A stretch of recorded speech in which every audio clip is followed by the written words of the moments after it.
majstrovstvo a začiatočníctvo.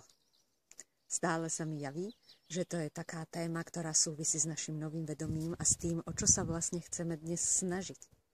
Lebo stať sa majstrom, o to sa snažil väčšinou každý, kvôli tomu chodíme do škôl, učíme sa veci, ale byť začiatočník je vlastne nepríjemné a také krehké. Ako vystaviť sa pohľadom iných, ktorí pozerajú, že nám niečo nejde. Mnoho ľudí už len keď niečo začne a zistí, že to nejde, tak si povie, to nebudem robiť.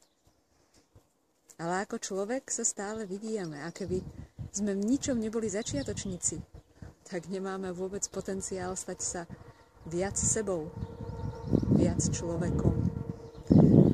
A tak by som rada natočila pár príspevkov aj k sláve, začiatočníctvu a trošku vyrovnaniu tých síl medzi majstrovstvom a začiatočníctvom, tak ako ten ženský aspekt nás a mužský aspekt by mohol byť v rovnováhe. A takisto mnohé iné protiklady dnes už môžu byť obidva naraz.